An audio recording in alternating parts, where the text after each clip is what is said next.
సంవత్సరం. స్థలం గుంటూరు. నేను మీ అందరికీ తెలిసిన పిరమిడ్ మాస్టర్ డి శివప్రసాద్. మళ్ళీ ఒకసారి మనమందరం ఆత్మ విజ్ఞాన శాస్త్రజ్ఞులు, యోగులు, నిరంతర ధ్యాన దీక్ష తత్పరులు అయిన మాన్యశ్రీ డాక్టర్ ప్రసాదరాయ్ కులపతి గారిని కలుద్దాం. కులపతి గారు గత 2 సంవత్సరాల నుంచి పిరమిడ్ ధ్యానుల ప్రపంచంపై విశేషమైన అపారమైన అభిమానంతో, వాత్సల్యంతో అనేక ప్రాంతాల్లో ఆత్మజ్ఞాన అమృతాన్ని ప్రసాదించారు. మళ్ళీ ఒకసారి పిరమిడ్ ధ్యానుల ప్రపంచానికి ధ్యాన యోగంలోని కొన్ని విశేషాలను తెలియజేయవలసిందిగా ప్రార్థిస్తున్నాను. డాక్టర్ ప్రసాదరాయ్ కులపతి గారు. ఈనాడు మానవ ప్రపంచాన్ని జాగ్రత్తగా పరిశీలించేటట్లయితే ఎవరిని అడిగినా అశాంతితో, ఏదో తెలియని వేదనతో, తెలిసిన బాధలతో, రకరకాలుగా ప్రవృత్తులతో, వివృత్తులతో మనుషులు కనిపిస్తూ ఉంటారు. సామాన్యుడైనటువంటి వ్యక్తి దగ్గర నుండి శ్రీమాన్యుడైన వ్యక్తి దాకా మీరు ఎవరినైనా కదిలించి చూడండి, మేము పరిపూర్ణంగా సుఖంగా ఉన్నాం, ఆనందంగా ఉన్నాం, సంతోషంగా ఉన్నాం అని చెప్పగలిగినటువంటి వాళ్ళు చాలా తక్కువగా కనిపిస్తారు. ఎక్కడో ఏ యోగ సాధకుడో, ఏ ధ్యాన యోగో, ఏ ఋషితుల్యుడైనటువంటి వ్యక్తో ఆ విషయాన్ని చెప్పగలడేమో కానీ మామూలు వాళ్ళని ఎవరిని కదిలించినా ఎవడి కష్టాలు వాడివిగా కనిపిస్తాయి. అసామాన్యమైనటువంటి అనంత సంపదలు ఉన్నటువంటి వాడిని అడిగినా ఆ సంపదలు రక్షించుకోవడానికి అతడు పడే తాపత్రయం అది ఎంతో బాధాకరంగానే ఉంటున్నది. చిన్నవాడి దగ్గర నుండి పెద్దవాడి దాకా ఎవరైనా సరే బాధతోటో దేంతోటో అలమటిస్తూనే ఉన్నారు. ఈ అశాంతిని పోగొట్టడం ఎట్లా? మానవుణ్ణి శాంతిమయమైన సుఖజీవిగా చేయటం ఎట్లా? దీనికోసం ఈ ఋషులు తపించారు, పరితపించారు. మహర్షులు దానికోసం తమ జీవిత సర్వస్వాలను వెచ్చించి అనంత హిమాలయ గుహలలో, ఎక్కడెక్కడో నదీ తీరాలలో, పర్వత ప్రాంతాలలో వాళ్ళు తపస్సు చేసి రహస్యాన్ని కనుక్కోవటానికి ప్రయత్నం చేశారు. గౌతమ బుద్ధుడు, సిద్ధార్థుడు అతడు దీనికోసమే ప్రయత్నం చేశాడు. తన చిన్నతనంలో ముసలితనం ఆక్రమించుకున్నటువంటి జీవులను చూశాడు, రోగగ్రస్తులైన వ్యక్తులను చూశాడు, మరణించినటువంటి శవాలను చూశాడు. ఎట్లా ప్రతి వ్యక్తి కూడాను ఇలా రోగగ్రస్తుడై, జరాపీడితుడై చిట్ట చివరకు మరణం చేత ఆక్రమించుకోబడవలసిందేనా? దీనికేం వేరే మార్గం ఏం లేదా? దీని రహస్యం ఏమిటి? మానవ జీవిత రహస్యం ఏమిటి? ఈ సుఖాలను అనే భ్రాంతితో మానవుడు జీవిస్తూ నిరంతరం దుఃఖాల పాలైతూ వాటి నుంచి విముక్తి కోసం ప్రయత్నిస్తూ ఈ పోరాటంలోనే జీవితాన్ని వదులుకుంటూ ఉన్నాడు. దీన్ని రహస్యాన్ని కనుక్కోవటం ఎట్లా అని అనుకున్నాడు ఆయన. ఆ రహస్యాన్ని తెలుసుకోవటం కోసమే అతడు తన ప్రియురాలిని విడిచిపెట్టి, యశోధరను విడిచిపెట్టి అరణ్యాలకు వెళ్ళి తపస్సు చేశాడు. ఆ తపస్సులో ఎన్నో ఏళ్లు గడిచినాయి. ఏ జీవిత రహస్యమూ గోచరించలేదు. తపస్సులో ఉండే క్లేశాలు, అత్యంత కష్టాలు, నిరంతర ఉపవాసాలు, ఆహారం త్యజించటం, చివరకు ఏ మిరియపు గింజలో 2 ఆవగింజలో తిని మాత్రమే జీవించటం, ఈ స్థితిని ఇన్ని తపస్సులు చేసి ఇంత కష్టాలు పడి కూడా జీవిత రహస్యం తెలుసుకోలేకపోయినాని అనే వేదన. తపస్సు వల్ల ఏమొస్తుంది? ఎలా మానవ జీవిత రహస్యాన్ని తెలుసుకోవటం ఎప్పటికి సాధ్యం? ఏనాటికి? ఎట్లా అని ఇలా బాధలు పడుతూ చిట్ట చివరకైనా ఒకనాడు ఇంచుమించు ఆహార రాహిత్యం వల్ల స్పృహ తప్పిపోయేటువంటి స్థితిలో ఒక సామాన్య అయినటువంటి గృహిణి ప్రేమతో పెట్టినటువంటి ఆహారాన్ని తీసుకొని ఆయన బోధివృక్ష ఛాయలో ధ్యానం చేస్తూ కూర్చున్నాడు. ఆనాపాన సతి. ఇన్నాళ్లు చేసిన తపస్సు ఒక రకం, ఇప్పుడు చేస్తున్న తపస్సు ఒక రకం. ఒక ధ్యానం, ఒక ప్రశాంతమైనటువంటి మౌన ముద్రలో నిరంతరం ఉచ్ఛ్వాస నిశ్వాసాలను గమనిస్తూ ఆయన ధ్యానం చేయటం మొదలుపెట్టాడు. ఆ ధ్యానంలో ఆయనకు జీవిత సత్యం గోచరించింది. ప్రాణ ప్రయాణం పరితః ప్రమాణం ఉచ్ఛ్వాస నిశ్వాస గతిం విలోక్య ఏకాగ్రచిత్తేన కరోతి ధ్యానం సపశ్యతి ప్రాతిభవాత్మశక్తిం. అంటే కాసేపు అయ్యేటప్పటికీ ధ్యానంలో ఆయనకేవో విచిత్రమైనటువంటి అనుభవాలు కలగటం మొదలుపెట్టినాయి. ఎవరెవరో ఆయన ముందు నిల్చున్నారు. ఆయన కంటి ముందు మారుడు నిల్చున్నాడు. ఈ ప్రపంచంలో ఉండే సర్వ సౌఖ్యాలు నీకు ఇస్తాను, అనంతమైనటువంటి సామ్రాజ్యాన్ని నీకు ఇస్తాను, ఈ భూమి మీద ఉండేటువంటి సమస్త రాజ్యాలను పరిపాలించేటువంటి అధికారాన్ని నీకు ఇస్తాను, ఒక యువకునిగా, ఒక సంపన్నునిగా, ఒక మహారాజుగా, ఒక చక్రవర్తిగా ఈ మానవ లోకంలో ఉండే సమస్త సౌఖ్యాలు, ప్రపంచంలో ఉండే సౌందర్యవతులు అందరినీ నీ వశం చేస్తాను. అప్సరసలంతా నీ ముందు వారులు తీర్చి నిల్చుంటారు. హాయిగా సుఖాలు అనుభవించు. నువ్వు ఇన్నాళ్లు చేసినటువంటి తపస్సుకు, ఇన్నాళ్లు చేసినటువంటి శ్రమకు నీకు ఈ రహస్యం, ఈ అనంతమైనటువంటి వరం, ఈ దివ్యమైనటువంటి విభూతి నీకు ప్రసాదిస్తున్నాను అన్నాడు ఆయన. అంటే ఇన్నాళ్ళు నేను చేసింది దేనికోసం? ఈ తపస్సంతా దేనికోసం? ఈ కష్టమంతా దేనికోసం? నేను మానవ జీవిత రహస్యాన్ని తెలుసుకోవాలనుకున్నాను. మానవుడు ఎక్కడికి వెళ్తున్నాడు? ఏమి తెలుసుకోవాలని వెళ్తున్నాడు? అతడి ధ్యేయం ఏమిటి? నిరంతరం వయస్సు పెరుగుతూ బాలత్వం నుండి యవ్వనం, యవ్వనం నుండి వృద్ధత్వం, ఆ వృద్ధత్వం, ఈ వయస్సులో అనేక రకమైనటువంటి జరా రోగములు వీటితో పీడించబడుతూ చివరకు మృత్యువశుడై ఎక్కడికి వెళుతున్నాడు? ఆ రహస్యం తెలుసుకోవాలి. ఈ ప్రపంచంలో దుఃఖాన్ని సమూలంగా తొలగించాలి.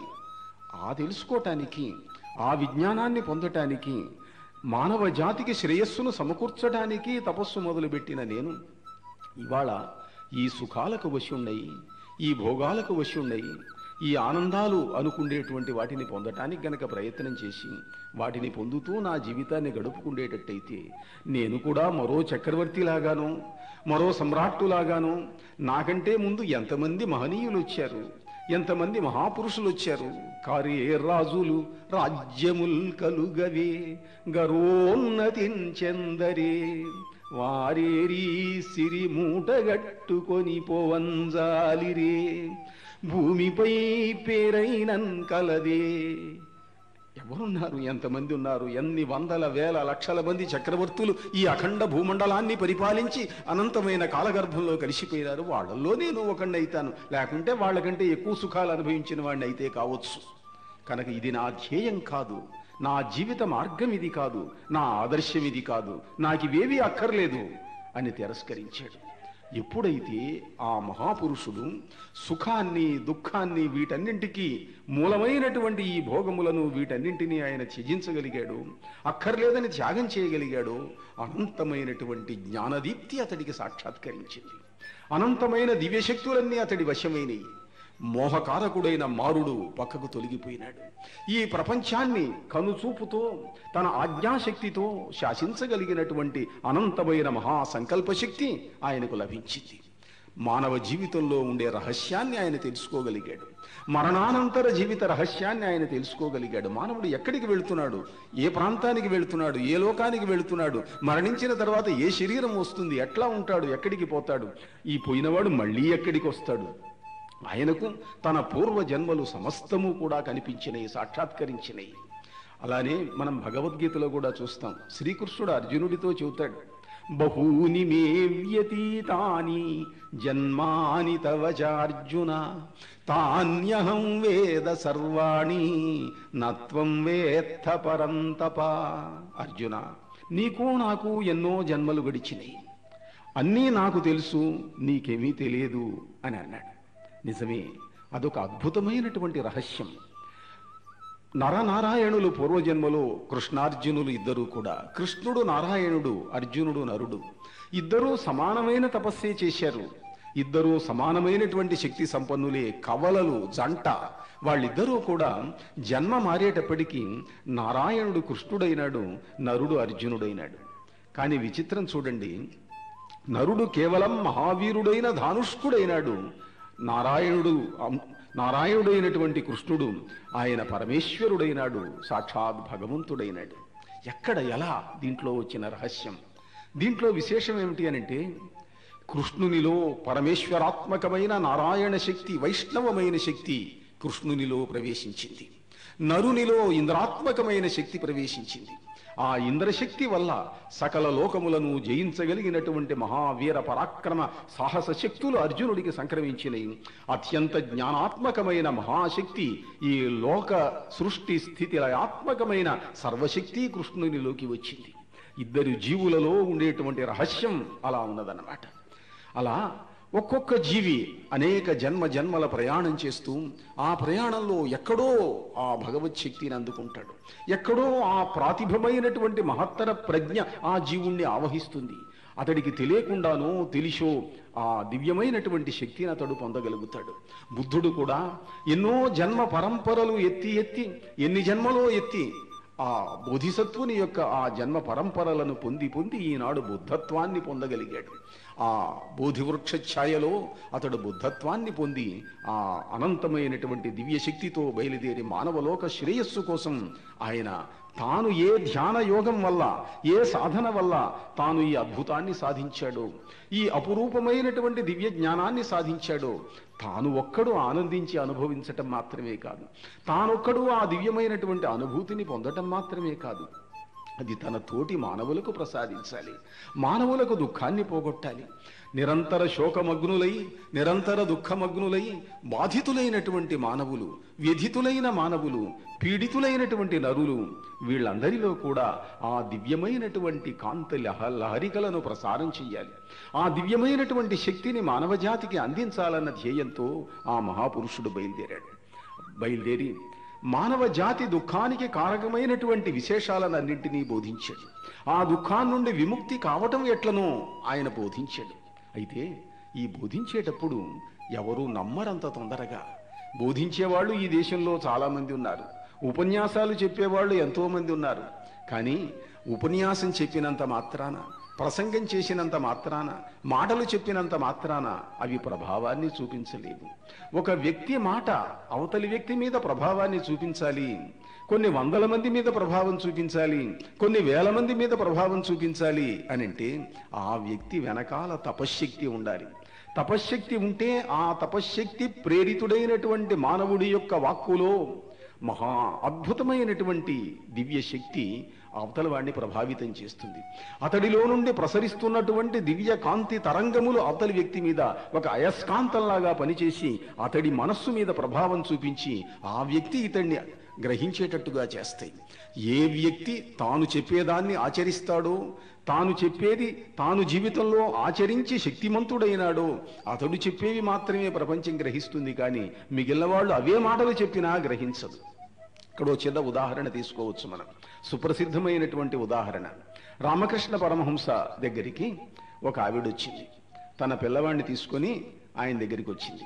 మావాడు ఎంత చెప్పినా వినటం లేదండి, వీడు బాగా మధుర పదార్థాలు స్వీట్లు తింటాడు, వాడు ఎంత చెప్పినా వద్దురా, బాగుండదురా, ఆరోగ్యం చెడిపోతుందిరా అని అంటే వాడు వినటం లేదండి, మీరు పెద్దవాళ్ళు, మీరు చెబితే వింటాడు అని నాకు నమ్మకం కలిగింది, మీరు ఒకసారి చెప్పండి అన్నది ఆవిడ. అంటే అమ్మా ఒక 10 రోజుల తర్వాత రా, అప్పుడు చూద్దాము అన్నాడు. ఇదేమిటి అని ఒక మాట చెప్పడానికి 10 రోజుల తర్వాత రమ్మంటాడు అని అనుకొని ఆవిడ సరే పోనీలే పెద్ద ఆయన చెప్పాడు అని అనుకొని 10 రోజుల తర్వాత వచ్చింది. వస్తే మళ్ళీ ఇంకో 10 రోజుల తర్వాత రా అన్నాడు. ఇదేమిటా అని అనుకొని మళ్ళీ అట్టనే 10 రోజుల తర్వాత పిల్లవాడిని తీసుకొని వచ్చింది. వస్తే అప్పుడు ఆయన, నాన్న స్వీట్లు తినవాకు, తింటే ఆరోగ్యం చెడిపోతుంది, మానేసి అన్నాడు. సరేనండి మానేస్తాను అన్నాడు. వాడు మానేశాడు. అనేస్తే అప్పుడు ఆవిడ అడిగింది పరమహంసను, స్వామి ఈ ఒక్క మాట చెప్పడానికి ఇన్నిసార్లు ఎందుకు తిప్పారు అని అడిగింది ఆవిడ. అడిగితే అన్నాడు, అమ్మా ఏది నేను చేస్తానో అదే చెప్తాను, ఏది చెయ్యలేనో అది చెప్పను. నాకు స్వీట్లు అంటే చాలా ఇష్టం, మరి మీ వాడికి మానేయమని చెప్పాలి అని అంటే నేను తినేవాడిని నేను ఎట్లా చెప్పేదమ్మా, అందుకని మీ వాడికి చెప్పటం కోసం నేను 10 రోజులు మానేశాను. కానీ బుద్ధి పుట్టింది, చాపల్యం వల్ల మళ్ళీ 10వ రోజు ఒక స్వీట్ తిన్నాను, అందుకని మీరు మరి రెండోసారి వచ్చినప్పుడు చెప్పలేకపోయినాను. మళ్ళీ 10 రోజులు కష్టపడి సాధన చేసి ఒక్క స్వీట్ కూడా తినకుండా ఇంకా తినకుండా ఉండగలిగినటువంటి నిగ్రహాన్ని నేను సాధించానన్న నమ్మకం నాకు కలిగిన తర్వాత నేను మీ వాడికి చెప్పాను. ఇప్పుడు నేను చెబితే వింటాడు వాడు. ఎందుకల్లా నేను నిగ్రహాన్ని పొందాను గనక, నన్ను నేను నిగ్రహించుకున్నాను గనక, ఏది నేను చెప్తానో అది ఆచరించి చూపించుకున్న తర్వాత ఆ విశ్వాసం నాకు కలిగిన తర్వాత నాకు చెప్పగలిగినటువంటి ధైర్యం వస్తుంది, స్థైర్యం వస్తుంది, నమ్మకం వస్తుంది అని అన్నాడు. అంటే ఒక వ్యక్తి ఏదైనా మాట చెబితే ఆ మాట తాను ఆచరించేవాడు కావాలి. తాను నిజంగా ముందు చేసి ఆచరించి అతడు చెప్పేటట్టయితే అతడు చెప్పిన దాన్ని ప్రపంచం వింటుంది.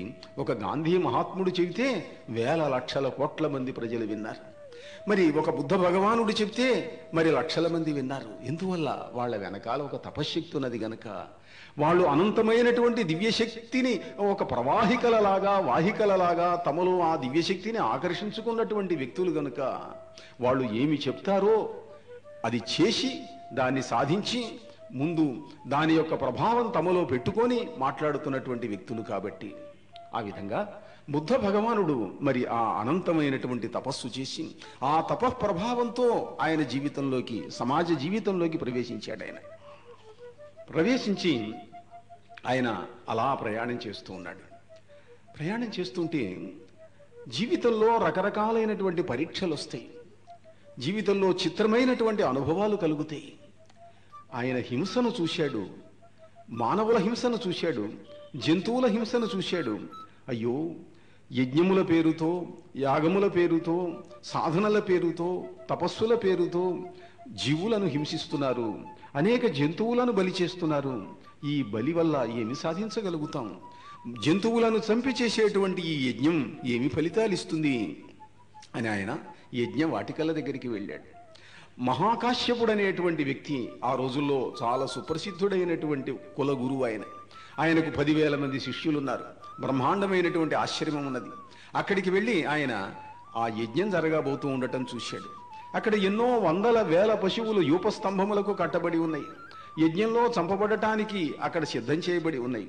ఆ కాశ్యపుని దగ్గరికి వెళ్ళి ఈ యజ్ఞం ఆపండి, ఈ హింస ఆపండి, హింస వల్ల మానవుడు సాధించగలిగింది ఏం లేదు, ఆ హింసయే పరమేశ్వరునకు ఇష్టమైనటువంటిది, చంపవద్దు చంపవద్దు అని ఆయన చెప్పాడు. చెబితే వాళ్ళు నవ్వి వెటకారంగా మాట్లాడి పోవయ్యా నువ్వు చెప్పేదేమిటి మాకు అని అన్నారు. అంటే అహింస మానవుడు పాటించి తీరాలి. మీరు యజ్ఞం చేయటం దేనికోసం? దైవానుగ్రహం కోసం. దైవానుగ్రహం హింస వల్ల ఎట్టి పరిస్థితులలోనూ కూడా రాదు రాదు రాదు కనుక మీరు హింస మానండి అని మళ్ళీ చెప్పాడు. వాళ్ళు వినలేదు. యజ్ఞానికి సిద్ధం చేశారు. మరి అగ్ని జ్వాలలను రగిల్చడం కోసం మరి ఘృతపాత్రలను సిద్ధం చేశారు, కాష్టములు సిద్ధం చేశారు, సమిధలు సిద్ధం చేశారు. అన్నీ బాగా ఉన్నాయి. యజ్ఞకుండములో, హోమకుండంలో అగ్ని జ్వాలలను ముట్టించడం కోసం అరణి మధించి మరి అగ్నిని ముట్టిస్తూ ఉన్నారు. ఆయన అన్నాడు, నా ఆజ్ఞ లేక అగ్ని వెలుగదు, నా ఆజ్ఞ లేక అగ్ని వెలుగదు, మీరు ఎంత ప్రయత్నించినా ఇవాళ యజ్ఞం చేయలేరు అన్నాడు ఆయన. వాళ్లకు ఆశ్చర్యం కలిగింది. ఎంతో ప్రయత్నించారు, అగ్ని ముట్టుకోవటం లేదు. ఎన్ని ప్రయత్నాలు వాళ్లకు చేతైన మామూలు యజ్ఞంలో ఉండే అన్ని ప్రయత్నాలు చేశారు, అగ్నిని తెచ్చారు, అయినా ముట్టించలేకపోయినారు. వాళ్ళు దిగ్భ్రాంతులైపోయినారు. దిగ్భ్రాంతులైపోయి ఎవరి మనిషి, ఎక్కడి నుంచి వచ్చాడు? అగ్నిని శాసించగలిగినటువంటి ఒక మహామానవుడు ఇక్కడ కనిపిస్తున్నాడు. ఇన్నిసార్లు మనం యజ్ఞాలు చేశాం, ఎన్నిసార్లు మనం యాగ పశువులను వధించాం, యాగంలో ఇంద్రాది దిక్పాలకులను సంతోషపెట్టగలిగామని అనుకున్నాం. వాళ్ళు సంతోషించారో లేదో తెలియదు గాని అయినా అక్కడ ఉన్న వ్యక్తులలో ఏ వ్యక్తి కూడా దివ్య జ్ఞానం పొందిన వ్యక్తి లేడు, దివ్య దృష్టి పొందిన వ్యక్తి లేడు, మూడవ కన్ను తెరుచుకున్నటువంటి వ్యక్తి లేడు. మహాకాశ్యపుడు కూడా మహాపండితుడే, శాస్త్రవేత్తే, యజ్ఞకర్తే, కానీ ఆయనకు కూడా మూడవ కన్ను వికసించలేదు, దివ్య దృష్టి రాలేదు. కానీ ఒక దివ్య శక్తి యొక్క విలాసాన్ని అక్కడ చూశాడు. అగ్నిని శాసించగలిగిన ఒక వ్యక్తిని చూశాడు. ప్రకృతిలో పృథివ్యప్ తేజో వాయురాకాశములు 5 కూడాను మా పంచభూతములివి. ఈ పంచభూతములను శాసించగలిగినటువంటి వ్యక్తి ఎవడో అతడు సామాన్యుడు కాదు, అతడు భగవత్తుల్యుడైనటువంటి వ్యక్తి. కాశ్యపుడికి అర్థమైంది, ఎవరో ఒక మహాపురుషుడితడు, సామాన్యుడైన వ్యక్తి కాదు.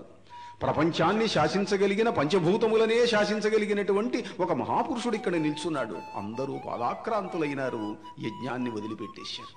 ఆ మహాకాశ్యపుడు బుద్ధుని యొక్క ప్రధాన శిష్యులలో ఒకడై ఆ క్షణం నుంచి కూడా బౌద్ధ ధర్మాన్ని, బుద్ధుడు బోధించిన బోధనలను కూడా ప్రపంచానికి అందించి ఎంతో వాంగ్మయాన్ని అందించాడు. అలా ప్రకృతిని శాసించగలిగినటువంటి శక్తి ఆ బుద్ధుడు పొందాడు. అక్కడి నుంచి ఎన్నెన్నో చేశాడు ఆయన. ఇప్పుడు మానవులను మార్చటం ఎట్లా, మానవులలో దుఃఖాన్ని పోగొట్టడం ఎట్లా, మానవులలో హింసను పోగొట్టడం ఎట్లా? నువ్వు హింసను మానుకో అని చెబితే వింటాడా? నువ్వు జంతువులను చంపవద్దు, మాంసం తినవద్దు అని అంటే వింటాడా? మనసు మారాలి. ఎలా మనసు మార్చటం? మనసు మార్చడానికి ఆ వ్యక్తిని శిక్షించవచ్చు, ఆ వ్యక్తి తలదీయించవచ్చు, ఆ వ్యక్తి కాళ్ళు చేతులు విరగొట్టవచ్చు, ఏమీ చేయలేని అసహాయ స్థితిలో పెట్టవచ్చు. కానీ ఆ వ్యక్తి మనసులో ఉన్న హింస పోలేదే. శారీరకంగా అతడు హింస చెయ్యలేని స్థితిని కల్పిస్తే కల్పించవచ్చునేమో, కానీ మానసికంగా అతడిలో మార్పు లేదే. ఎలా? మానసికంగా మార్పు తేవాలి, కానీ కేవలం శారీరకమైనటువంటి మార్పు వల్ల ప్రయోజనం లేదు. ఆనాడు అంగుళీమాలుడు సుప్రసిద్ధుడైనటువంటి భయంకర హంతకుడు. ఆ హంతకుడిని చూసి జనం భయపడుతున్నారు. ఆ రోజుల్లో రాజులంతా భయపడ్డారు, ప్రజలంతా భయపడ్డారు. ఆ దోవన అతడు ఉన్నటువంటి ప్రాంతంలో అడుగు పెట్టడానికి భయపడ్డాడు. అతడు ఎన్ని వందల మందిని చంపాడు, ఎన్ని వేల మందిని చంపాడు. చంపిన వాళ్ళ యొక్క వేళ్ల ఎముకలను అతడు మెడలో మాలలుగా కట్టుకొని తిరిగేవాడు. అతన్ని అడ్డగించగలవాడు, ఎదిరించగలవాడు ఎవరూ లేరు. మహాసైన్యంతో బయలుదేరాడు చక్రవర్తి. అతడికి బుద్ధుడు ఎదురుపడ్డాడు. ఎక్కడికి వెళుతున్నావయ్యా చక్రవర్తి అన్నాడు. అంగుళీమాలుణ్ణి చంపడానికి వెళుతున్నాను. వాడు మా రాజ్యంలో ఉండే ప్రజలందరినీ హింసిస్తున్నాడు, ప్రజలందరినీ బాధ పెడుతున్నాడు. ఎన్ని వందల మంది మరణించారో ఇప్పటికి అతడి వల్ల. నేను సైన్యం తీసుకొని వెళుతున్నాను, ఎట్లాగైనా సరే వాడిని చంపాలా అంటే బుద్ధుడు అన్నాడు, ఇడుగో నా వెనకాల ఉన్నాడు చూడు అంగుళీమాలుడు, ఇతడే అన్నాడు. రాజుకు ఆశ్చర్యం వేసింది.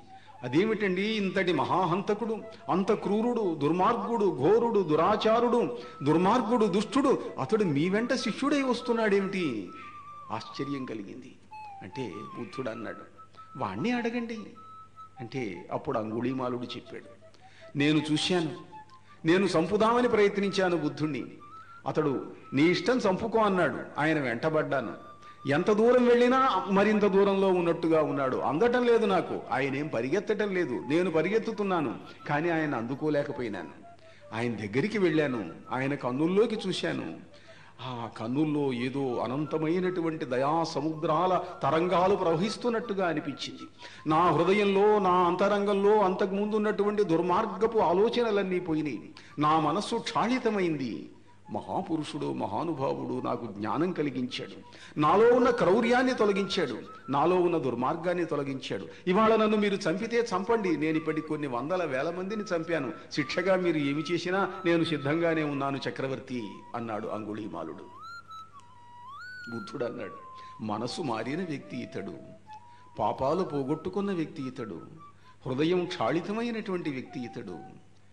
ఇతడిని ఇప్పుడు ఇంకా చంపాల్సిన పని ఏమున్నది? ఇతడిలో ఉన్న క్రౌర్యం చంపబడింది, ఇతడిలో ఉన్న దుర్మార్గం చంపబడింది అంటే అప్పుడు ఆ చక్రవర్తి ఆయన మనిషి మారిపోయిన తర్వాత ఇంకా చంపేది ఏముంది మీ శిష్యుడైన తర్వాత అని వెనక్కి వెళ్ళాడు. అంటే మానవుణ్ణి మార్చాలి, మానవుని అంతరంగంలో ఉండేటువంటి దుర్మార్గాన్ని పోగొట్టాలి, అతడి హృదయంలో ఉండేటువంటి దౌష్ట్యాన్ని పోగొట్టాలి, దాన్ని సంహరించాలి. అతడిలోని కామం, అతడిలోని క్రోధం, అతడిలోని లోభం, మానవుడిలోని మోహం, మదం, మాత్సర్యం, వీటిని సంహరించాలి, మానవుణ్ణి సంహరించటం కాదు. కనుక మానవునిలో ఉండేటువంటి అరిషడ్ వర్గాన్ని జయించటానికి తగినటువంటి ధ్యానయోగ మార్గాన్ని, మహత్తరమైనటువంటి దివ్య మార్గాన్ని బుద్ధ భగవానుడు ఈ ప్రపంచానికి అందించాడు, ఈ విశ్వానికి అందించాడు. అది అందుకుంటే మనము బుద్ధులం కావచ్చు, మనము కూడా బోధిసత్వులం కావచ్చు. ఎట్లా? తపస్సు చేస్తే ఆయన ఎట్లా బుద్ధుడైనాడు? అంతకుముందు ఎందరు బుద్ధులు వచ్చారు. బుద్ధై ప్రత్యేక బుద్ధైశ్చ శ్రావకైశ్చ నిషేవిత. ఏ మార్గమైతే బుద్ధుల చేత, ప్రత్యేక బుద్ధుల చేత, అనంత యుగయుగములలో వస్తున్నటువంటి బోధిసత్వుల చేత ఆరాధించబడిందో ఆ ధ్యానయోగ మార్గం, ఆ దివ్యమైనటువంటి మార్గం, ఆ మార్గంలో సాధన చేస్తే, ప్రయాణం చేస్తే మనం కూడా బుద్ధులం కావచ్చు. కరుణ కవి అంటాడిట్లా, ప్రతి వ్యక్తి బుద్ధుడు కావాలి, ప్రతి వ్యక్తి బోధిసత్వుడు కావాలి. బుద్ధుడవై సుషుప్తుల ప్రబుద్ధుల శేయుము శాంతి సత్య ధర్మోద్ధరణార్థమై బ్రతుకునొగ్గుము మానవ సంఘ సేవయే సిద్ధికి త్రోవా వత్సలత చిందెడి ప్రేమ సుధాస్రవంతులన్ శుద్ధమునర్పు ముజ్జివెల యశోధరా జర్జరిత ప్రపంచమున్. నిద్రపోతున్న వాళ్లను మేల్కొల్పు, మాయామోహితులైనటువంటి సమాజ సామాన్య జీవులను మేల్కొల్పు. ఈ మహి స్వర్గఖండమునరింపుము ఘోర హలాహలము దివ్యామృతమాచరింపుము. జయోస్తు కుమారా శిరస్సుపై అహింసా మకుటద్యుతుల్ దశ దిశల్ వెలిగింప ప్రపంచమెల్లా నీ ప్రేమరసైక వృష్టి కురిపింపుమురా కరుణాకళాధరా. ఈ ప్రపంచమే స్వర్గం కావాలి. ఎక్కడో స్వర్గం ఏ దివ్యలోకాలలోనో కాదు. ఈ మానవ భూమి స్వర్గభూమి కావాలి. హలాహలం అమృతం కావాలి. నీ ప్రేమ అమృత వృష్టిలో ఈ ప్రపంచమంతా తడిసిపోవాలా. ఓ మానవుడా, నీవు దివ్యత్వాన్ని పొందు, బుద్ధత్వాన్ని పొందు. ఈ ప్రపంచంలో కామమోహితులైన వ్యక్తులే అడుగడుగునా కనిపిస్తారు. ప్రేయసి ప్రేమలోనే జీవితాన్ని గడుపుకుంటూ అదే సమస్తము అని అనుకునేటువంటి వాళ్లే కనిపిస్తారు. బాలస్తావత్ క్రీడాసక్తః, తరుణస్తావత్ తరుణీసక్తః, వృద్ధస్తావత్ చింతాసక్తః, పరే బ్రహ్మణి కోపినసక్తః అంటారు ఆచార్య శంకరులు. చిన్నతనంలో ఆడుకోవటం అంటే ఇష్టం, వయస్సులో తరుణులతో క్రీడించటం ఇష్టం. వృద్ధస్తావత్ చింతాసక్తః, ముసలితనం వచ్చిందంటే రకరకాల ఆలోచనలు. అదేమైతుందో, ఇదేమైతుందో, నా ఆస్తి ఏమైతుందో, నా పిల్లలేమైతారో, నా పొలాలేమైతాయో, నా ధనమేమైతుందో, ఇవే ఆలోచనలతో మునుగుపోతూ ఉంటాడు. పరబ్రహ్మమును గురించి ఆలోచించేటువంటి వాడు కనపట్టం లేదే అని అంటాడు. ప్రేయసి ప్రేమలోన కనిపించడి తీయని స్వర్గమొక్కటే ధ్యేయము కాదు. హీనులు అతి దీనులు మ్లానతనుల్ దరిద్ర నారాయణులేడ్చుచుండిరి తదశ్రూలన్ తుడువంగ బొమ్ము నీ ప్రేయసి తోడా. నీ కట లభించును కోట్ల కొలంది స్వర్గముల్. ఎప్పుడైతే నీవు వ్యష్టిలో నుంచి సమష్టిలోకి ప్రవేశించావో, వైయక్తికమైన సుఖానుభూతి నుండి సామాజికమైనటువంటి దివ్యానుభూతిని పొందటానికి ప్రయత్నం చేస్తావో, ఎప్పుడైతే నీ సుఖాలు వదులుకొని త్యాగేనైకేన అమృతత్వ మానశు, త్యాగము చేత అమృతత్వం పొందాలి అని ఉపనిషత్తులు ఏవైతే చెప్పినయో ఆ మార్గంలోకి ప్రవేశిస్తావో, అప్పుడు నీవు అమృతపుత్రుడివైతావు. అప్పుడు నీవు సిద్ధార్థుడివైతావు. అప్పుడు నువ్వు బుద్ధుడివైతావు. అప్పుడు నీవు మహర్షివైతావు, బ్రహ్మర్షివైతావు. కామ క్రోధ లోభ మోహ మదమాత్సర్యములకు అతీతమైనటువంటి స్థితి నీకు వస్తుంది. అయితే ఈ స్థితిని సాధించటానికి కష్టపడాలి, ధ్యానం చెయ్యాలి, యోగ సాధన చెయ్యాలి. జీవితమే ఒక తపస్సుగా నిరంతరం పరితపించాలి. ఆ దివ్యమైనటువంటి శక్తిని నీలోకి ఆవాహన చేసుకోవాలి. ఆవాహన చేసుకుంటే నీవు వ్యక్తిగత స్థాయి నుండి ఆ అవ్యక్తమైనటువంటి దివ్య భావనను అందుకుండేటువంటి స్థాయికి చేరుకుంటావు. ఇక్కడ ఒక సాధకుడి యొక్క జీవితాన్ని మీ ముందుంచుతాను. ప్రసిద్ధమైనటువంటి కథ. విశ్వామిత్రుడు మహర్షి. విశ్వామిత్రుడు ఒక రాజకుమారుడు. జీవితంలో అతడు వశిష్ఠుని వల్ల కష్టపడ్డాను అని అనుకున్నాడు. వశిష్ఠుని ఆశ్రమానికి వెళ్ళాడు. ఒకసారి వేటకు వెళ్ళి సైన్యంతో వెళ్ళాడు. వశిష్ఠుడు తన హోమధేనువు యొక్క సహాయంతో ఆయనకు అందరికీ ఇన్ని వేల మందికి ఆతిథ్యం ఇచ్చాడు. ఆ ధేనువు తనకుంటే బాగుండును అన్న స్వార్థం అతడికి కలిగింది. ఇతరుల యొక్క ఆస్తి నాకు కావాలి, ఇతరుల సంపద నాకు కావాలి, ఉట్రవుడియంగా రావాలి, వీలైతే చాలా సుఖంగా రావాలి, సులభంగా రావాలి. ఇవాళ ధనాన్ని సంపాదించడానికి మానవ ప్రపంచంలో ఏ మార్గాన్నైనా అనుసరించడానికి సిద్ధపడుతున్నారు. ఏ అక్రమమైనా సరే, అన్యాయమైనా సరే ధనార్జన ధ్యేయం. విశ్వామిత్రుడు కూడా అట్లానే అనుకున్నాడు. తనది కాని వస్తువు తనకు కావాలి అని అనుకున్నాడు. ధేనువుని అడిగాడు, వశిష్ఠుడు ఇవ్వలేదు. బలవంతంగా ఆక్రమించుకోవడానికి ప్రయత్నించాడు. ఆ ధేనువులో నుండి సృష్టించబడినటువంటి సైన్యం వల్ల తన సైన్యమంతా నశించింది. దివ్యమైన ఋషి శక్తి ముందు తన శక్తి అల్పమైంది అని గ్రహించాడు. ఎట్లా తాను కూడా వశిష్ఠుడంతవాడు కావాలి. కావాలా? ఎలా? కానీ ధ్యేయం మంచిదే, కానీ ఆ ధ్యేయం అనుసరించడానికి కావలసిన సాధనం ఎట్లా? యద్దుష్కరం యద్దురాపం యద్దుర్గం యద్దుస్తరం తత్సర్వం తపసా సాధ్యం తపోహి దురతిక్రమం. ఏది మానవ ప్రయత్నం వల్ల, పురుష ప్రయత్నం వల్ల, లౌకికమైనటువంటి ప్రయత్నం వల్ల సాధ్యం కాదు, దాన్ని తపస్సు వల్ల సాధించాలి. విశ్వామిత్రుడు తపస్సు చేద్దాము అని అనుకున్నాడు, కూర్చున్నాడు. గాయత్రీ విద్య అతడికి సాక్షాత్కరించింది. గాయత్రి మాత అతడిని ఎన్నుకున్నది. అతడికి తన మంత్రం ఆమె అనుగ్రహించింది. 1000 ఏళ్ళు తపస్సాధన చేశాడు. 1000 ఏళ్ళు తపస్సాధన చేస్తే అనంతమైనటువంటి శక్తి వచ్చింది. ఇక్కడ చూడండి, ఇంతకు ముందు బుద్ధుడి గురించి చెప్పుకున్నాం. బుద్ధుడు తపస్సు చేసినప్పుడు, బుద్ధుడు ధ్యానం చేసినప్పుడు అతన్ని వ్యామోహ పెట్టడానికి, అతడి మనస్సును ఆక్రమించుకోవడానికి, ఆకర్షించటానికి వరుడు ఎన్నెన్నో ప్రలోభములు చూపించాడు, ఎన్నెన్నో ఐశ్వర్యాలను చూపించాడు, అప్సరకాంతలను చూపించాడు, లోకోత్తరమైనటువంటి ఆనంద చిహ్నములను చూపించాడు. ఇన్ని చూపించినా బుద్ధుడు కదలలేదు, మెదలలేదు, అతడి మనస్సులో చలనం కలగలేదు. కానీ విశ్వామిత్రుడు అలా కాలే. 1000 ఏళ్ళు తపస్సు చేసేటప్పటికీ అతడి మనస్సు చెలించింది. ఎలా చెలించింది? త్రిలోక పరిపాలకుడైన ఇంద్రుడున్నాడు. ఆ ఇంద్రుడు చూస్తున్నాడు. 3 లోకాలలో కూడాను ఎవరెవరు తపస్సు చేస్తున్నారో వాళ్ళని ఆయన చూస్తూ ఉంటాడు. 3 లోకముల శాంతి భద్రతలు కాపాడవలసినటువంటి బాధ్యత ఆ ఇంద్రుడిది. అతడు విశ్వామిత్రుడు తపస్సు చేయడం తెలుసుకున్నాడు. తపస్సు చేస్తే శక్తి వస్తుంది. శక్తి వస్తే ఆ మానవుడు ఏమైనా చెయ్యొచ్చు. ఒకసారి శక్తి వచ్చిన తర్వాత అతన్ని ఆపటం కష్టం. విశ్వామిత్రుడు శక్తి సంపన్నుడైతే, 3 లోకములు జయించేవాడైతే నా ఇంద్ర పదవికే ఎసరు పెడతాడేమో, లేకపోయేటైతే ప్రపంచంలో ఉండే సౌందర్యవతులైన స్త్రీలంతా తనకు కావాలనుకుంటాడేమో, అనంతమైన సంపదలన్నీ తనకే కావాలనుకుంటాడేమో. బ్రహ్మ నిర్ణీతమైనటువంటి ఒక పద్ధతి ఉన్నది.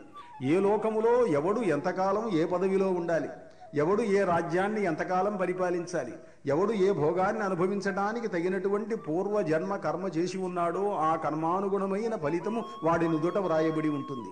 ఈ లోపుగా ఒక వ్యక్తి కనుక మహాతపస్సు చేసి వాళ్ళందరి సుఖములు తానే కావాలి అని అనుకుంటే, వాళ్ళందరి రాజ్యాలు తానే కావాలి అని అనుకుంటే, దానివల్ల లోక వ్యవస్థకు ఒక ప్రమాదం, ఒక భంగం ఏర్పడుతుంది. కనుక వ్యవస్థా భంగం కాకూడదు. కనుక ఇంద్రుడు చూశాడు, ఈ వ్యక్తి తపస్సు చేశాడు, ఏమవుతుందో ఇతన్ని పరీక్ష చెయ్యాలి.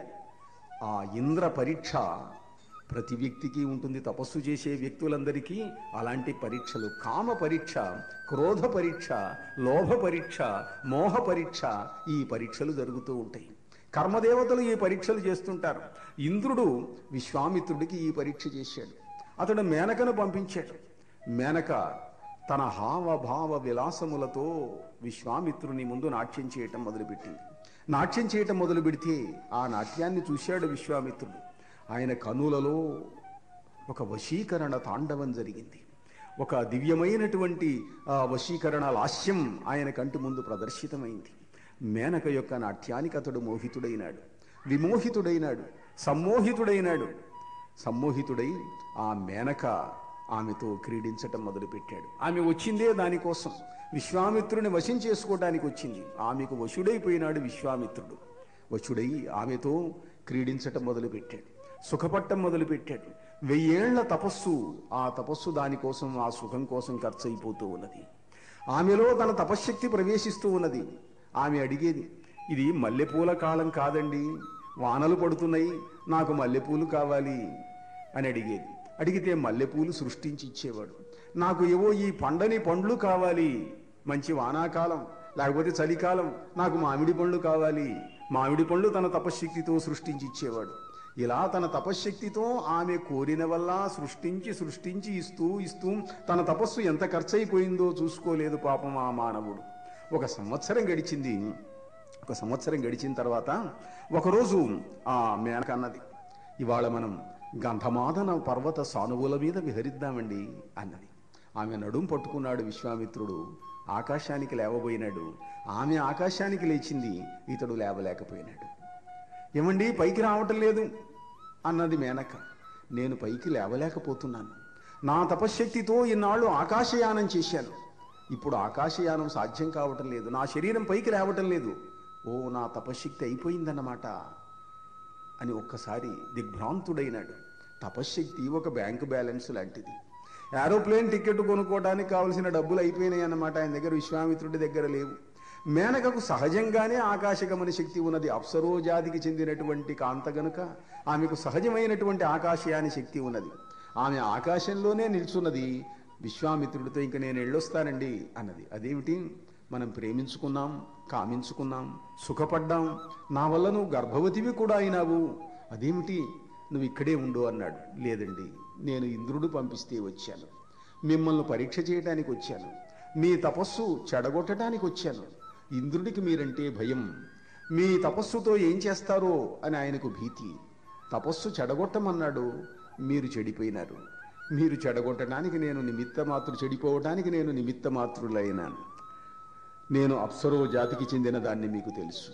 మాకు ప్రేమలుండవు, మోహింపజేయటం మాత్రమే, సుఖములను అందించటం మాత్రమే, వ్యక్తిగతమైనటువంటి అనుబంధాలు ఉండవు మాకు, నేను వెళ్ళిపోతున్నాను అన్నది. విశ్వామిత్రుడు చాలా బాధపడ్డాడు. అయ్యో, ఏం చేశాను నేను? 1000 ఏళ్ళు చేసినటువంటి అనంత ధ్యానం, అనంత తపస్సు, ఇదంతా కూడా 1 సంవత్సరం పాటు కేవలం కామ సుఖములు అనుభవించటానికి ఖర్చు పెట్టానే అనుకున్నాడు. ప్రతి ధ్యానయోగి జీవితంలో, ప్రతి తపస్వి జీవితంలో ఇలాంటి పరీక్షలు వస్తే రావచ్చు, చెప్పలేము.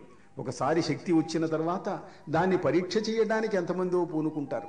అసుర శక్తులు ఉంటాయి ఇవాళ ప్రపంచంలో. ఆ అంతరిక్షంలో అనేక అసుర శక్తులు నిరంతరం సంచారం చేస్తూ ఉన్నాయి. మానవుల మనస్సుల మీద ప్రభావం చూపించి వారి చేత హింస చేయించటానికి, వారి చేత కాముక కార్యాలు చేయించటానికి, వారి చేత క్రోధ కార్యములు చేయించటానికి, మదమాత్సర్యాత్మకమైనటువంటి దుష్ప్రవర్తనలు చేయించటానికి అసుర శక్తులు నిరంతరం పూనుకొని చేస్తూ ఉన్నటువంటి కలికాలం ఇది. ఆనాడు పూర్వయుగాలలో ఎలా ఏ విశ్వామిత్రుడి వంటి వాళ్ళు కొద్దిమంది ఉన్నారేమో, కానీ ఈనాడు అట్లా కాదు. నిరంతరం కొన్ని వేల మంది, లక్షల మంది అసుర శక్తులకు సంబంధించినటువంటి వాళ్ళు, అసుర వర్గానికి చెందినటువంటి వాళ్ళు మానవ సమాజం మీద ప్రభావం చూపించడానికి ప్రయత్నం చేస్తూ ఉంటే, యోగులు, సిద్ధ పురుషులు, మహనీయులైనటువంటి వ్యక్తులు దివ్యశక్తులను ప్రసారం చేసి మానవ జీవితాలలో కాంతులను, దివ్య తేజస్సులను పండింపజేయటానికి, యోగులను, సాధకుల ద్వారా సిద్ధులను సిద్ధం చేయటానికి, తయారు చేయడానికి వాళ్ళ మార్గంలో వాళ్ళు కృషి చేస్తూ ఉన్నారు. ఇది ఒక నిరంతర సంఘర్షణాత్మకమైనటువంటి సమాజం ఇది. దైవీ శక్తులకు, అసుర శక్తులకు, ఆసురీ శక్తులకు నిరంతర సంగ్రామం జరుగుతూనే ఉంటుంది. విశ్వామిత్రుడు ఆనాడు ఆ రకంగా కామశక్తికి వశమైనాడు. కామశక్తికి వశమై అతడు అనుకున్నాడు, జీవితంలో నేను 1000 ఏళ్ల తపస్సును పోగొట్టుకున్నాను, ఇంకా ఎన్నడూ కూడా కామానికి వశుణ్ణి కాకూడదు, నేను ఇంక ఎన్నడూ స్త్రీ వ్యామోహానికి లొంగకూడదు అని అనుకున్నాడు. ఆయన అనుకొని మళ్ళీ తపస్సు చేశాడు. మళ్ళీ 1000 ఏళ్ళు తపస్సు చేశాడు. మళ్ళీ 1000 ఏళ్ళు తపస్సు చేస్తే ఈసారి ఇంద్రుడు రంభను పిలిచాడు. రంభ, నువ్వు వెళ్ళు, నువ్వు ఈసారి విశ్వామిత్రుని మోహింపజేయి అంటే ఆమె అన్నది, అయ్యా, ఆయన ఒక్కసారి లొంగాడు మేనకకు, మళ్ళీ లొంగుతాడనేమున్నది, ఇంకా ఈసారి లొంగడాయన, తన తప్పు తెలుసుకున్నాడు, నన్ను పంపించవద్దు అని బతిమలాడుకున్నది. కానీ ఇంద్రుడు వినలే, ఆజ్ఞాపించాడు.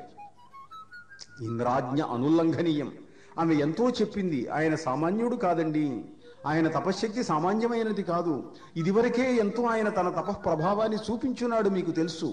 వనజభవ ప్రభావుడగువాని వశిష్ఠు అపథ్య శోకమన్వన నిధిలోన ముంచిన అవారిత సత్వుడు, నిన్ను దొట్టి ఈ అనిమిషులెల్ల వానికి భయం పడుచుండుదురు, అట్టి ఉగ్ర కోపను కడకేగి నిల్వుమన పాడియే ధర్మువే పాకశాసన. వశిష్ఠుని యొక్క 9 కుమారులను చంపించాడు విశ్వామిత్రుడు. అంతటి శక్తి గలవాడు, అంతటి కోపం గలవాడు. ఆయన గనక కోపం వస్తే దేనికైనా తెగిస్తాడు, ఎంత పనైనా చేస్తాడు. నన్ను పంపించవద్దు అని బతిమలాడుకుంటే వినలా. ఇంద్రుడు వెళ్ళి తీరాలి అన్నాడు. తప్పదు, ఆమె వెళ్ళింది. వెళ్ళి మళ్ళీ మేనకలాగానే తన ప్రయత్నం తాను చేసింది. తన లీలా విలాసములను ప్రదర్శించింది. తన గాంధర్వ విద్యను, తన గాన శక్తిని, తన నాట్య శక్తిని ప్రయోగించింది. విశ్వామిత్రుడు చూసి అన్నాడు, మళ్ళీ నేను లొంగుతాననుకున్నారా వీళ్ళు, మళ్ళీ నువ్వు వచ్చావు, ఈసారి ఇంకా లాభం లేదు. ఈసారి ఊరిక ఉండేటట్లయితే ఇట్టనే మళ్ళీ పంపిస్తూ ఉంటారు, మళ్ళీ వస్తూ ఉంటారు, వీళ్ళకు గుణపాఠం నేర్పాలి అని అనుకున్నాడు. అనుకుని, రంభా, నీవు 1000 ఏళ్ళు పాషాణముగా ఉందువుగాక అన్నాడు. 1000 ఏళ్ళు పాషాణమైపోయింది. 1000 ఏళ్ళు రంభను పాషాణంగా ఉంచాలి అని అంటే మరి 1000 ఏళ్ళు తపస్సు చేసి సాధించినటువంటి శక్తి మొత్తం దానికి ఖర్చు అయిపోయింది. మనం ఇవాళ ఎవరినైనా నీవు పాషాణమగుదువుగాక అన్నామనుకోండి, ఏదో కోపం వచ్చి వాడు పాషాణంగాడు సరిగదా పక్కనున్న రాయిని తీసుకొని మన ఎత్తినేస్తాడు. అందువల్ల మరి రంభ పాషాణం అయింది అని అంటే ఎలా అయింది? విశ్వామిత్రుడి వెనకాల ఉన్నటువంటి అనంతమైనటువంటి తపశ్శక్తి వల్ల అయింది. మళ్ళీ చూసుకున్నాడు విశ్వామిత్రుడు, అయ్యో 1000 ఏళ్ళు చేసిన తపశ్శక్తి వ్యర్థమైపోయింది, మళ్ళీ నేను పోగొట్టుకున్నానే నా శక్తిని అని మళ్ళీ తపస్సు చేశాడు. మళ్ళీ 1000 ఏళ్ళు తపస్సు చేస్తే ఈసారి ఇంద్రుడే స్వయంగా వచ్చాడు. ఒక సామాన్యుడి వేషంలో వచ్చి భవాన్ భిక్షాన్ దేహి. విశ్వామిత్రుడు 1000 ఏళ్ళు తపస్సు చేసి అన్నం తిందామనుకొని ఆకులో అన్నం పెట్టుకొని కూర్చున్నాడు. నాకు ఆకలి అవుతున్నది, అన్నం కావాలి, భిక్ష పెట్టు అని ఎదురుగా భిక్షుకుడు కనిపిస్తున్నాడు. ఒకసారి విశ్వామిత్రుడు ఆలోచించాడు, ఇంతకుముందు నేను కామానికి ఒకసారి లొంగాను, క్రోధానికి ఒకసారి లొంగాను, లోభానికి కూడా లొంగేటట్లయితే ఈ అన్నమే నాకే కావాలి, ఇతరులకు ఇవ్వకూడదు అని అనుకుంటే నేను మోహానికే లొంగితే మళ్ళీ ఏం ప్రమాదం వస్తుందో అనుకొని తీసుకోవయ్యా ఈ అన్నము అని ఇచ్చేశాడు. అంటే అతడు కామాన్ని జయించాడు, క్రోధాన్ని జయించాడు, లోభాన్ని జయించాడు, మోహాన్ని జయించాడు. కామ క్రోధ లోభ మోహములను జయించినటువంటి వ్యక్తి వల్ల సమాజానికి ప్రమాదం లేదు. అతడు ఎంత తపస్వి అయినా, అతడు ఎంత యోగీశ్వరుడైనా, అతడు ఎంత దివ్యశక్తులు కలిగినటువంటి వాడైనా అతడికి ప్రమాదం లేదు. అప్పుడు అతడు బ్రహ్మర్షి అయినాడు. బ్రహ్మర్షి అయితే జితేంద్రియుడైనాడు. అతడు బ్రహ్మ సాక్షాత్కారం కలిగింది అతడికి. బ్రహ్మదేవుడు స్వయంగా వచ్చి నీవు బ్రహ్మర్షివైనావు అని అన్నాడు. అంటే నన్ను వశిష్ఠుడు కూడా బ్రహ్మర్షి అని పిలవాలండి, అంటేగాని నాకు సంతృప్తి లేదు అన్నాడు. అప్పుడు వశిష్ఠుడు కూడా వచ్చాడు. నువ్వు బ్రహ్మర్షివైనావు, బ్రహ్మర్షి విశ్వామిత్ర అన్నాడు వశిష్ఠుడు. అప్పటికి సంతృప్తి కలిగింది. అంటే సాధకుడైనటువంటి వ్యక్తికి, నిరంతరం తపస్సు చేసే వ్యక్తికి, ధ్యాన సాధకుడైనటువంటి వ్యక్తికి తన చరమలక్ష్యం పరమలక్ష్యం చేరుకున్నదాకా ఆగకూడదు. ఎన్ని అడ్డంకులు వచ్చినా, ఎన్ని ఆపదలు వచ్చినా, ఎన్ని విఘ్నాలు వచ్చినా, ఎన్ని కష్టాలు కలిగినా ఎక్కడ ఆగకుండా వాటన్నింటినీ నెమ్మది నెమ్మదిగా జయించుకుంటూ వెళ్ళాలి. ఏ వ్యక్తి ఒక్కసారి మహాసిద్ధుడు కాడు, ఏ వ్యక్తి ఒక్కసారి యోగీశ్వరుడు కాడు, ఏ వ్యక్తి ఒక్కసారిగా దివ్యజ్ఞాన సంపన్నుడు కాడు, ఏ వ్యక్తి ఒక్కసారిగా కళ్ళు మూసుకోగానే దివ్య దృష్టి, దివ్యశక్తి, దివ్యజ్ఞానం లభించవు. ఎవరో సాక్షాత్ భగవదంశ సంభూతులైన వ్యక్తులు, కారణజన్ములైనటువంటి వ్యక్తులు, వాళ్లకు వస్తే వస్తవేమో తప్ప 199 మందికి సాధన చెయ్యాలి, ధ్యానం చెయ్యాలి, యోగ సాధన చెయ్యాలి, తపస్సు చెయ్యాలి, తపించాలి, ఇది నాకు కావాలి, ఇది నేను సాధించి తీరాలి అనే పట్టుదల కావాలి.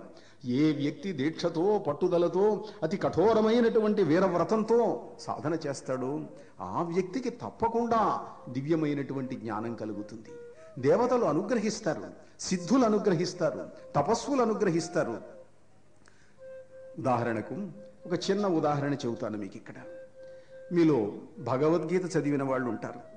భగవంతుడైన శ్రీకృష్ణుడు యోగీశ్వరేశ్వరుడు అతడు చెప్తాడు, అనంతమైనటువంటి శక్తి ప్రవహిస్తున్నది, దీనికి మూలం దివ్య భూమికలలో ఉన్నది. దివ్య భూమికలలో నుండి శక్తి ఊర్ధ్వమూలమధశాఖం అశ్వత్థం ప్రాహురవ్యయం ఛందాంసి దివ్య పర్ణాని యస్తం వేద సవేదవిత్ అన్నాడు. అంటే శక్తి పైనుండి కిందికి ప్రవహిస్తూ ఉన్నది. ఈ సమస్త సృష్టికి మూలము వేళ్ళు ఆ పైన ఎక్కడో ఉన్నాయి, పైనుంచి కిందికి దిగొస్తూ ఉన్నది ఆ చెట్టు. అంటే వేళ్ళు పైన ఉన్నాయి, కొమ్మలు కింద ఉన్నాయి. ఇది ఒక విచిత్రమైనటువంటి రహస్యం. ఇది అంటే మామూలుగా చెట్ల వేళ్ళు కింద ఉంటాయి, మరి మిగతా భాగం అంతా పైన ఉంటుంది. కానీ ఈ సృష్టికి మూలమైనటువంటి అశ్వత్థం, అది దాని మూలములు పైన ఉన్నాయి. అంటే దివ్యలోకం నుంచి సృష్టి బయలుదేరింది, దేవలోకం నుంచి మానవ సృష్టి బయలుదేరింది. మనమంతా ఆ దేవలోకం నుండి వచ్చినటువంటి అమృత పుత్రులం. ఆ రహస్యాన్ని ఎప్పుడైతే తెలుసుకుంటామో, ఎప్పుడైతే ఆ అడ్డంగా ఉన్నటువంటి ఆ అశ్వత్థ వృక్షాన్ని ఛేదించి ఆ ఊర్ధ్వమూలం అధశాఖంగా ఉన్నటువంటి ఆ రావి చెట్టును ఛేదించి మనం ఆ ఊర్ధ్వలోకములలోకి మార్గాన్ని ఏర్పరచుకోగలుగుతాము, అప్పుడు మనం దేవరహస్యాలను తెలుసుకోగలుగుతాం. శ్రీకృష్ణుడు చెబుతాడు, అశ్వత్థమేనం సువిరూఢమూలం అసంగ శస్త్రేణ దృఢేన చిత్వా. ఈ సువిరూఢ మూలమైనటువంటి బాగా వేళ్ళు పాతుకొని పోయి ఉన్నటువంటివి మనలో ఉన్నటువంటి కామక్రోధాలు, వీటిని ఛేదించాలి. అసంగం అనేటువంటి శస్త్రము చేత ఛేదించాలి. దేని యందు కూడా వ్యామోహం పెట్టుకోకుండా, దేని యందు ఆసక్తి కలిగి ఉండకుండా, నీ చుట్టూ నీ భార్య, నీ పిల్లలు, నీ ఆస్తులు, చుట్టూ ఉండేటువంటి మిత్రులు, ధనం, ఐశ్వర్యం, పదవులు, వీటి మీద వ్యామోహం పెట్టుకోకుండా నీవు ఆ పరమేశ్వర దివ్య చింతనంతో ఉండాలి. సాధన చెయ్యాలి. ఆ సాధన చేస్తే ఆ అసంగ శస్త్రేణ దృఢేన చిత్వా, ఆ సంగము లేకుండా ఉండటం, దేని యందు ఆసక్తి కలిగి ఉండకుండా ఉండటం. నువ్వు కళ్ళు మూసుకొని కేవలం జీవితంలో 24 గంటలు కూర్చోలేవు. లోకంలో ఉద్యోగం చేస్తావు, వ్యాపారం చేస్తావు, మరొకటి చేస్తావు. ఏది చేసినా సరే సంగము లేకుండా చేస్తే అది నిన్ను అంటదు అని అంటారు. బ్రహ్మవైవర్త పురాణంలో దీనికో ఉదాహరణ ఉన్నది. అదే తర్వాత రకరకాలుగా ప్రపంచంలో ఎందరికో ఆపాదించబడింది. ఒక చిన్న అద్భుతమైనటువంటి సంఘటన ఇది. 2 మిత్రులు ఉన్నారు. 2 మిత్రులు మంచి స్నేహితులు, 2 కూడా మంచి తపస్సులు. ఒక నదికి 2 పక్కల 2 సాధకులు ఉన్నారు. 2 మంచి ధ్యానయోగులు, 2 మంచి తపస్సులు. ఒక ఆయన కుటుంబ జీవితాన్ని, సాంసారిక జీవితాన్ని గడుపుతూ ఉన్నాడు. 2 ఆయన బ్రహ్మచారి. కుటుంబ జీవితంతో గడుపుతూ ఉన్నటువంటి వ్యక్తి రోజు తన భార్య చేత నదికి అవతల ఒడ్డున ఉన్నటువంటి తన స్నేహితుడికి, తపస్వికి ఆహారాన్ని పంపిస్తూ ఉండేవాడు. ఒకరోజు వరదలు వచ్చింది. బాగా నదంతా నిండిపోయింది. రోజు ఏదో పాదాల వరకు తడిసే లోతున్నటువంటి చిన్న కాలువ లాంటిది అది, ఆ ఏరు. ఈ మిత్రుడి భార్య రోజు ఆహారం తీసుకొని మరి ఆ కాలువ మామూలుగా నడిచి దాటి అవతలికి వెళ్ళి ఆయనకు అన్నం పెట్టి వస్తూ ఉండేది. వరద వచ్చేటప్పటికి దాటడం సాధ్యం కాలేదు.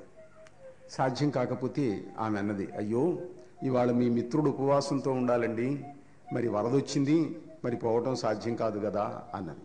అంటే సాధ్యం ఎందుకు కాదు అన్నాడు భర్త. ఎలా అవుతుందండి, వరద వచ్చింది, మనం పోతే మునిగిపోతాం కదా అన్నది. ఏం మునిగిపోవు, నువ్వు వెళ్ళు, ఆహారం మామూలుగా తీసుకొని వెళ్ళి ఆ ఏరు దగ్గరికి వెళ్ళి సదా బ్రహ్మచారి పంపించాడు, దోవ ఇమ్మను, దోవ ఇస్తుంది నది అన్నాడు. ఆమెకు ఆశ్చర్యం కలిగింది. సరే చూద్దాం, ఇదేదో వింతగా ఉన్నది అని అనుకొని ఆహారం రోజులాగానే తీసుకొని ఆ ఏటి ఒడ్డు దగ్గరికి వెళ్ళి మరి ఆ ఏరు దగ్గరికి వెళ్ళి ఏరుతో అన్నది, సదా బ్రహ్మచారి పంపించాడు, మరి దోవ కావాలి అన్నది. ఆ పాయ విచ్చుకొని ఆమెకు దోవ ఇచ్చింది ఆ ఏరు. ఆమె ఆ ఏరు దాటి వెళ్ళింది. అవతలుండేటువంటి యోగికి ఆమె ఆహారం పెట్టింది. మళ్ళీ ఏరు మామూలుగా ప్రవహిస్తూ ఉన్నది. ప్రవహిస్తూ ఉంటే ఆమె అడిగింది, అయ్యా ఇందాక మా వారు ఇట్లా చెప్పారు, మరి సదాబ్రహ్మచారి దోవ ఇమ్మన్నాడు అని అంటే దోవ ఇచ్చింది, మీకు ఆహారం పెట్టాను, మళ్ళీ నేను తిరిగి వెళ్ళాలి, మరి ఎట్లా, వరద ప్రవహిస్తున్నది అన్నది. అంటే ఆయన అన్నాడు, నిత్యోపవాసి దోవ ఇమ్మన్నాడను, నది దోవ ఇస్తుంది అన్నాడు. ఆమె మళ్ళీ వచ్చింది, ఏరు దగ్గరికి వచ్చింది, నిత్యోపవాసి దోవ ఇమ్మన్నాడు అన్నది. మళ్ళీ ఆ నది దోవ ఇచ్చింది, విచ్చుకున్నట్టుగా పాయలు 2గా అయిపోయి. ఆమె మళ్ళీ వచ్చేసి భర్తని అడిగింది, ఏమిటండి నాకు చాలా చిత్రంగా ఉన్నది, నేను రోజు ఆయనకు అన్నం పెడుతున్నాను, ఆయన అన్నం తింటున్నాడు, ఆయన ఉపవాసం చేయటం లేదు, ఆయన నిత్యోపవాసం ఏమిటి? మీరేమో సదా బ్రహ్మచారి దోవ ఇమ్మన్నాడు అని చెప్పమన్నారు, చెప్పాను. మీరు సదా బ్రహ్మచారి ఏమిటి? మీ బ్రహ్మచర్యం ఎంతో నాకు తెలియదా? నాతో మీరు సంసారం చేస్తున్నారు కదా, మీరు బ్రహ్మచారి ఏమిటి, ఆయన ఉపవాసం ఏమిటి? ఇదేది నాకు అర్థం కాలేదండి, చాలా చిత్రంగా ఉన్నది. పోనీ ఇది అబద్ధం అనుకుందామా, మీరిచ్చినటువంటి మాట వల్ల నది దోవ ఇచ్చింది అంటే మీరు సదా బ్రహ్మచారులు అన్నమాట. మరి ఆయన అన్నం తింటున్నా నిత్యోపవాసి అన్నమాట. ఏమిటి దీంట్లో ఉండే రహస్యం అని అంటే ఆయన చెప్పేటప్పుడు, ఆహారం తీసుకోవటం, సంసారం చేయటం ఇవి ప్రధానమైనటువంటి అంశాలు కాదు. మనస్సు అన్నింటికీ మూలమైనటువంటిది.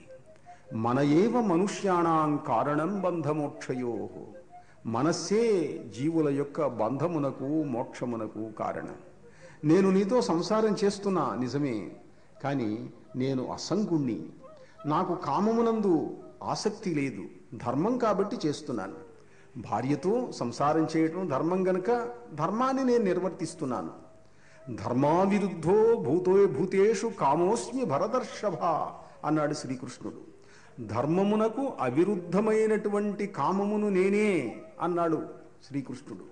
ఆయన 16,000 మంది రాజకుమారికలతో క్రీడించిన, పెళ్లి చేసుకున్న, అసంఖ్యాకులైనటువంటి గోపికలతో ఆయన క్రీడించిన ఆయన అసంగుడే, సంగము లేనివాడే. ఆయన మనస్సు దేని యందు ఆసక్తి లేదు, ఆయనకు శృంగారమునందు ఆసక్తి లేదు, ఆయనకు రతియందు కోరిక లేదు, ఆయనకు కామమునందు కామము లేదు, కాంక్ష లేదు. అకామముగా అసంగముగా ఆయన ధర్మాన్ని నిర్వర్తిస్తున్నాడు. పరమేశ్వరుడు భక్తుడు ఏది కోరితే అది ఇస్తాడు. గోపికలు కామమును కోరారు, ప్రేమను కోరారు, ఆ ప్రేమను వాళ్లకు ప్రసాదించారు. 16,000 మంది రాజకుమారికలు గృహిణీ బంధాన్ని కోరారు. నరకుడు వాళ్ళందరినీ శీలమును నాశనం చేసి ఆనాడు ప్రపంచంలో ఉన్నటువంటి సౌందర్యవతులైనటువంటి స్త్రీలనందరినీ చెరబెట్టి నరకాసురుడు చెడగొడితే, వాళ్ళు ఇళ్లకు తిరిగి నరకాసురుని చంపిన తర్వాత వాళ్ళు తిరిగి ఇళ్లకు వెళ్ళలేనటువంటి పరిస్థితి ఏర్పడి, అయ్యా మమ్మల్ని మా ఇంటికి ఎవరు తిరిగి రానివ్వరు, మీరు మమ్మల్ని పెళ్లి చేసుకొని మాకు శ్రీకృష్ణుని యొక్క భార్యలన్నటువంటి గౌరవాన్ని కల్పించండి అని అంటే, ఆ భక్తురాండ్ర కోరికలు తీర్చాడు. ఆయన అసంగుడు, ఆయనకు అకాముడు ఆయన.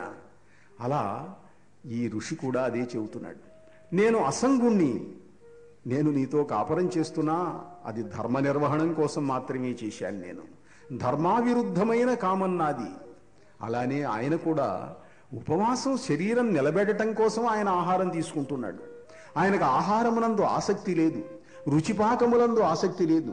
నువ్వు ఏం పెడుతున్నావు, దాంట్లో ఇవాళ ఉప్పు కారం సరిపోయినాయా, తీపి సరిపోయిందా, పులుపు సరిపోయిందా ఆయన నడు చూడడు. కడుపు నిండటం కాదు ఆయనకు కావలసింది. కడుపులో కొంత ఆహారం పడితే శరీరం జీవించి ఉంటుంది గనుక, శరీరం జీవించి ఉంటే ధ్యానం చేసుకోవచ్చు గనుక, యోగ సాధన చేయొచ్చు గనుక, యోగ సాధనకు, ధ్యానానికి, తపస్సుకు ఈ శరీరము జీవించి ఉండాలి గనుక, శరీరం ఆద్యం ఖలు ధర్మ సాధనం. ఏది సాధించాలన్నా ఈ శరీరంతోనే సాధించాలి.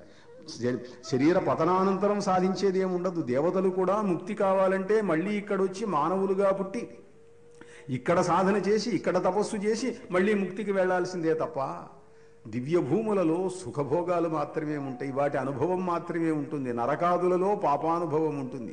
ఆ అనుభవం అయిపోయిన తర్వాత మళ్ళీ ఇక్కడికి రావాలి, మళ్ళీ ఇక్కడ కష్టపడాలి, మళ్ళీ ఇక్కడ సాధన చేయాలి, మళ్ళీ ఆ పుణ్యపాపముల యొక్క కొంత భాగాన్ని ఇక్కడ అనుభవించాలి. అందువల్ల నిత్యోపవాసి అతడు, నేను సదా బ్రహ్మచారిని అన్నాడు.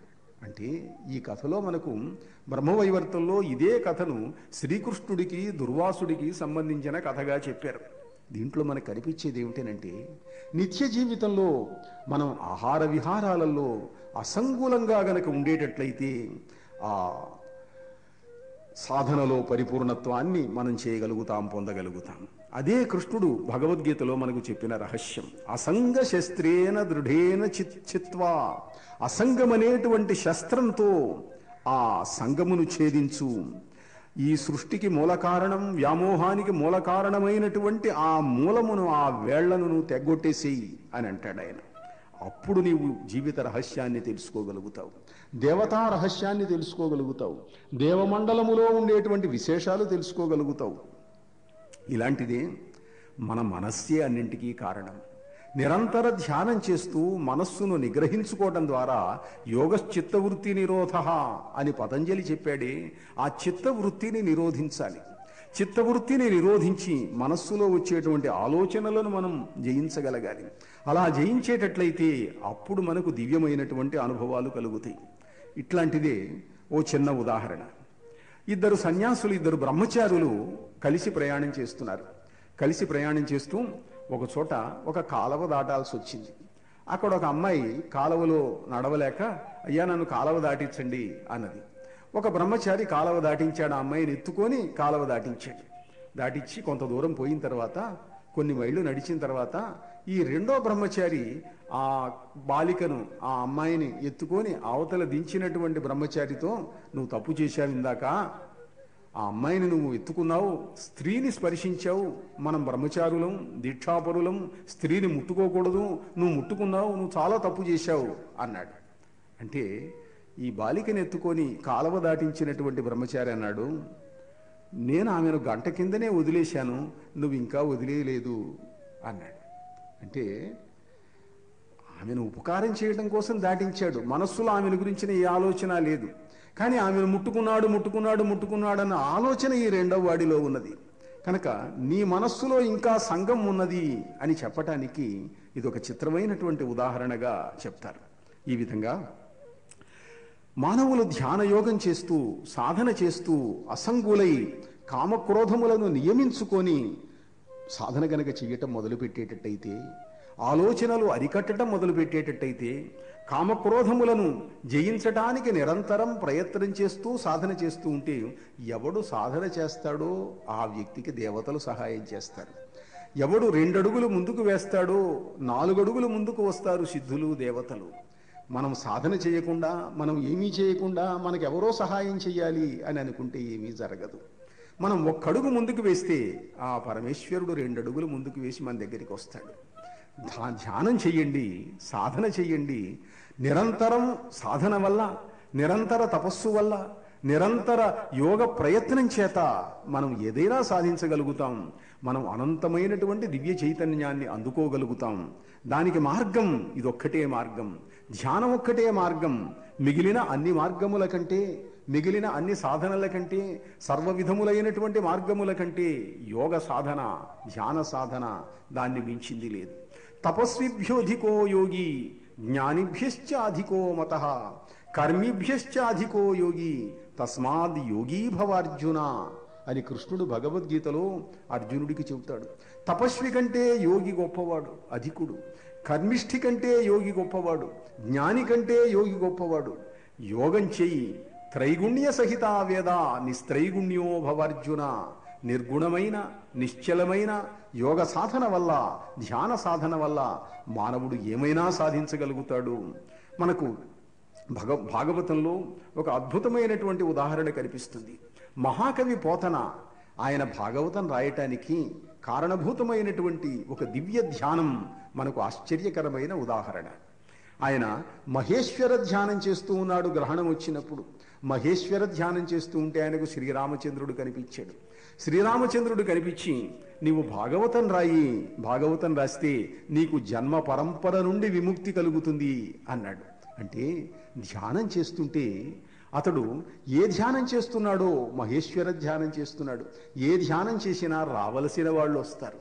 మీరు ప్రత్యేకమైనటువంటి ఒక ధ్యేయం పెట్టుకొని చెయ్యక్కర్లేదు.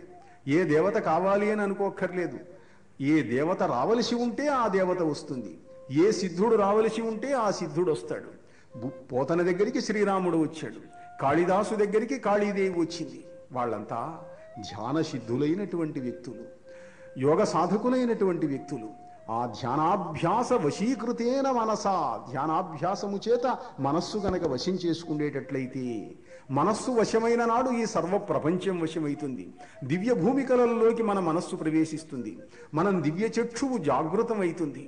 ఆ జాగృతమైనటువంటి దివ్య చక్షువు వల్ల ప్రపంచంలో ఉండే రహస్యాలు తెలుసుకోగలుగుతాం.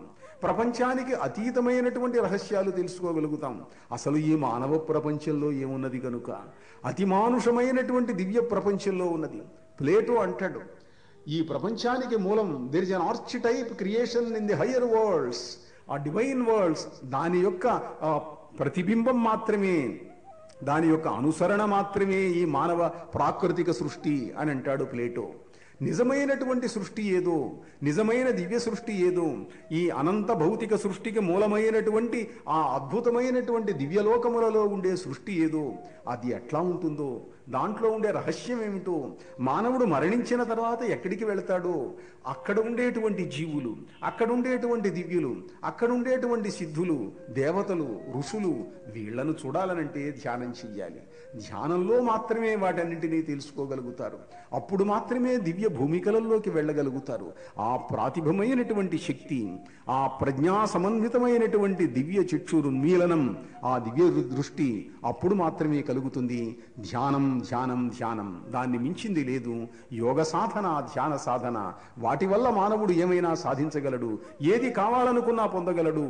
మానవ జీవితానికి ధ్యేయం దేవ రహస్యాలు తెలుసుకోవటం, మృత్యువును జయించటం, అమృతత్వాన్ని పొందటం. పొందాలనంటే ధ్యానం ఒక్కటే మార్గం.